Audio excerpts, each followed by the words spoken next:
جب تک بکے نہ تھے تو کوئی پوچھتا نہ تھا یا رسول اللہ تم نے خرید کر ہمیں انمول بک کر کے تو دیکھو اے جوان، بک کر کے تو دیکھو۔ میرا یہ پیغام ہے ہر نوجوان کو، کاش ہمارے مجمع سے، ہمارے محلوں سے، ہماری بستیوں سے چند نوجوان ایسے کھڑے ہو جائیں جو عہد کر لیں، جتنے جوش میں تم نعرہ لگاتے ہو، جتنے جوش میں تم نعرہ لگاتے ہو، کاش اتنا جوش تمہارے ایمان میں آ جائے، اتنا جوش میرے مصطفیٰ کی محبت میں آ جائے، اور یہ عہد کر لو کہ میں دنیا کو یہ بتاؤں گا کہ نبی پاک صلی اللہ تعالیٰ علیہ وسلم کی محبت کی بات کرتے ہو، آج سے میں زندگی جیوں گا تو میرے مصطفیٰ کے اخلاق میں جیوں گا۔ جس دن یہ نوجوانوں طے کر لو تو پھر بازار نبی میں بکنے کی بات، شاعر نے کہا ہے بے دام ہی بک جائیے بازار نبی میں، بے دام ہی بک جائیے بازار نبی میں، اس شان کے سودے میں خسارے نہیں ہوتے، یہ ناز یہ انداز ہمارے نہیں ہوتے، چھولی میں اگر ٹکڑے تمہارے نہیں ہوتے، جب تک کہ مدینے سے اشارے نہیں ہوتے، روشن میری قسمت کے ستارے نہیں ہوتے۔ ایک دن تم بھی اعلان کرو گے، تمہیں بھی وہ عزتیں دیکھنی ہوں گی، جو کچھ بھی عزت ہمیں ملتی ہے وہ میرے مصطفیٰ کے قدموں سے ملتی ہے۔ وفاداری کرو، وفاداری کرو۔ اب عصر کا وقت ہو چکا ہے، میں اپنی گفتگو سمیٹتا ہوں۔ اپنے دل پر ہاتھ رکھ کر کے بتاؤ، کیا تمہارا یہ عقیدہ ہے کہ دنیا کا سب سے حسین چہرہ میرے مصطفیٰ کا ہے؟ آمینہ کے لال کا چہرہ سب سے حسین ہے؟ سب سے حسین چہرہ ہونے کا تمہارا عقیدہ ہے تو پھر اپنے چہرے پر ہاتھ رکھ کر دیکھو، اس حسین چہرے کی طرح تم اپنا چہرہ کیوں نہیں بناتے؟ اگر سب سے حسین چہرہ وہ ہے تو پھر دنیا کے چہروں کی اقتدا کیوں کرتے ہو؟ بہت اچھے پیغام۔ غیرے غیرے نتھو کھیرے کے پیچھے چل پڑے جو جہنم کی طرف لے جانے والے۔ آج ہمارے بچوں کو ٹک ٹاک نے تو ایسا مجرے کرنا سکھایا ہے، نعوذ باللہ، تمہیں اندازہ بھی نہیں کہ یہ تمہیں نہ مرد بنانا چاہتے نہ عورت، ایک بیچ کی مخلوق بنا کر چھوڑ دیں گے، اور اس کے باوجود تم اس کو فیشن سمجھتے ہو، فیشن سمجھتے ہو۔ اچھا بھلا نوجوان اپنے کانوں میں بالیاں پہننے لگ گیا، ہاتھوں میں چوڑیاں پہننے لگ گیا، اچھا بھلا نوجوان چوٹی رکھنے لگ گیا، اچھا بھلا نوجوان کپڑے پھاڑ کر پہننے لگ گیا۔ میں پوچھتا ہوں تجھے دنیا کا یہ فیشن پسند آتا ہے؟ اے نوجوان، اگر میرے مصطفیٰ سے عشق ہوتا تو تو یہ کہتا دنیا اگر ننگا رہنے پر فخر کرتی ہے تو میں آمینہ کے لال کی اقتدا کر کے فخر کروں گا، میں ان کے لباس میں فخر کروں گا۔ دیکھنا پھر عزتیں کیا ہوتی ہیں، عزتیں کیا ہوتی ہیں۔ میرے عزیزوں، یہ صرف ہمارا لباس ہے، لوگ عزت کرتے ہیں یہ میرے مصطفیٰ کے لباس کی وجہ سے، سنت کی وجہ سے، اور جب یہاں پر یہ عزت ہے تو قبر میں بھی ہوگی اور حشر میں بھی۔ آج کا میرا میسج یہی ہے، یہی میرا میسج ہے جو اعلیٰ حضرت نے 100 سال پہلے کہا تھا، کان کھول کر سنو، 100 سال پہلے کہا تھا۔ وہ میسج کیا ہے؟ آج لے ان کی پناہ، آج مدد مانگ ان سے، آج لے ان کی پناہ، آج مدد مانگ ان سے، کل نہ مانیں گے قیامت میں اگر مان گیا۔ بس اسی پر زندہ رہو کہ ہمیں جینا ہے میرے مصطفیٰ کے اخلاق میں جینا ہے، اور حضور پاک کے اخلاق کو زندہ کر کے دکھانا ہے۔ میں بار بار یہ کہتا ہوں، کچھ نوجوانوں کو یہ شرم آتی ہے، ٹوپی رکھیں گے، داڑھی رکھیں گے، لوگ ملا کہنے لگیں گے۔ تمہیں لوگوں کے تانوں پر نہیں جینا ہے، تمہیں اپنے نبی کے لیے جینا ہے۔ لوگ کچھ نہیں کہتے۔ اور ایک بات میں آپ کو بتاؤں، ارے دنیا والوں کو چوٹی رکھنے پر شرم نہیں آتی، تمہیں داڑھی رکھنے پر کیوں شرم آتی ہے؟ بہت اچھا پیغام ہے، بہت اچھا شرم آتی ہے۔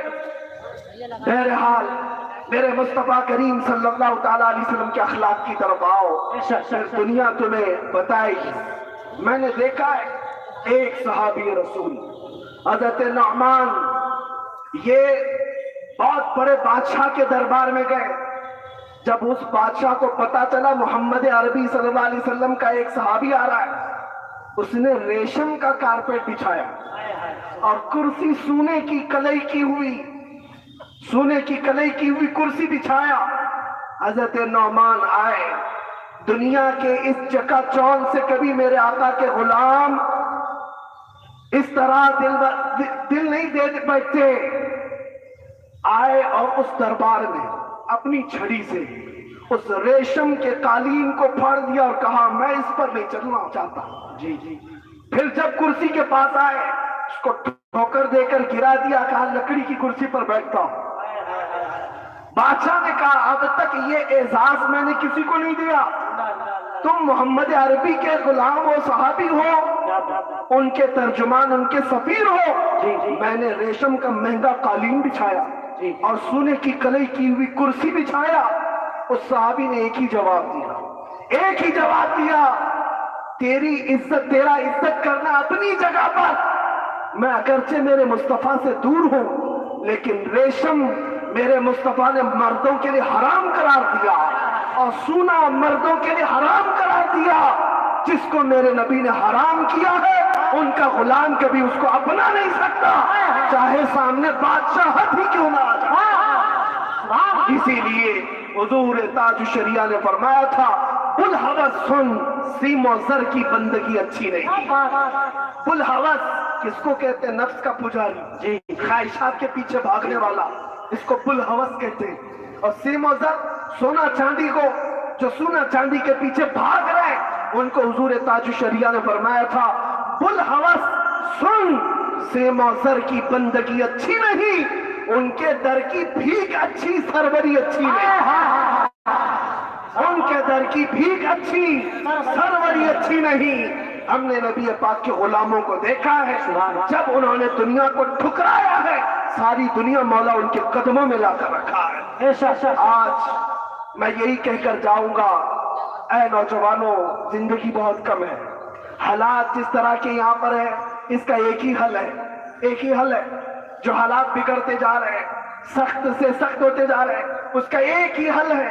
تم آج اس ٹینشن میں ہو کہ ہماری مسجدوں کا کیا ہوگا، ہمارے مدرسوں کا کیا ہوگا، ہماری اذانوں کا کیا ہوگا، ہماری ٹوپیوں داڑھیوں کا کیا ہوگا. تم اسی ٹینشن میں ہو. اور لوگ یہ کہتے ہیں بچیوں کا حجاب، عورتوں کے نقاب، یہ شریعت کے مسائل، ہر دن نئی خبریں. اس کا حل کیا ہے؟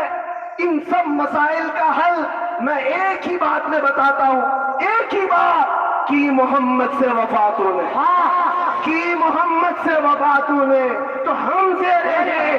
یہ جہاں چیز ہے کیا لوح و قلم تیرے.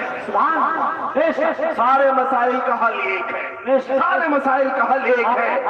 اس لیے کہ دنیا جان رہی ہے کہ یہ پھیکے ہیں، اندر سے کھوکھلے ہیں، اندر سے خالی ہیں. اگر یہ اپنے نبی سے محبت کرتے ہیں تو ان کو ان کے نبی کی سیرت کیوں نہیں معلوم؟ ایک پنڈت نے، اور وہ پروفیسر بھی ہے، انہوں نے میرے سامنے بیٹھ کر کے کہا مولانا آپ کی باتیں بڑی ٹھیک ہے، عشق اور محبت کی آپ جو بات کر رہے ہیں، آپ کی قوم سے پوچھیں کتنے لوگ ہیں جو آپ کے نبی کی سیرت پڑھے ہوئے ہیں؟ کون ہے جو ان کے اولاد، ان کے خاندان اور ان کی زندگی کو جانتا ہے؟ کتنے ہیں جو ان کی مکہ کی زندگی، مدینہ کی زندگی کو جانتے ہیں؟ بات تو ٹھیک تھی. اسی لیے دنیا آج تمہارے اوپر تلی ہوئی ہے کہ ہے تو ان کے سروں پر ٹوپیاں، چہروں پر داڑیاں اور گھروں پر مسلمانی علامات، لیکن حقیقت میں دل شاید خالی نظر آتا ہے یا عمل سے دور ہے. اس لیے دنیا کو جواب دینے کے لیے سڑک پر اتر کر احتجاج نہیں، دنیا کو جواب دینے کے لیے صرف پروٹیسٹ اور دھرنا نہیں، بلکہ یہ عہد کرنا ہے کہ میں میرے مصطفیٰ کا دیوانہ صرف باہر سے نہیں دل سے بھی نظر آؤں. میں اپنی ساری چیزیں قربان کرتا ہوں، جو میرے نبی کو ناپسند ہے اس چیز کو میں نہیں کرتا. کیا اے نوجوانوں حضور کی محبت پر فدا ہو کر نعرے تو لگاتے ہو، صبح گانے سنتے ہوئے اٹھتے ہو، رات کو گانے سنتے ہوئے سوتے ہو؟ کیا یہ محبت کا تقاضا ہے؟ کیا یہ محبت کا تقاضا ہے؟ چوراہے پر کھڑے ہو کر اگر تمہاری آنکھیں بہکتی ہیں اور اجنبی لڑکیوں کے پردے کو چاک کرتی ہیں تو کیا یہ میرے مصطفیٰ کی غلامی کا تقاضا ہے؟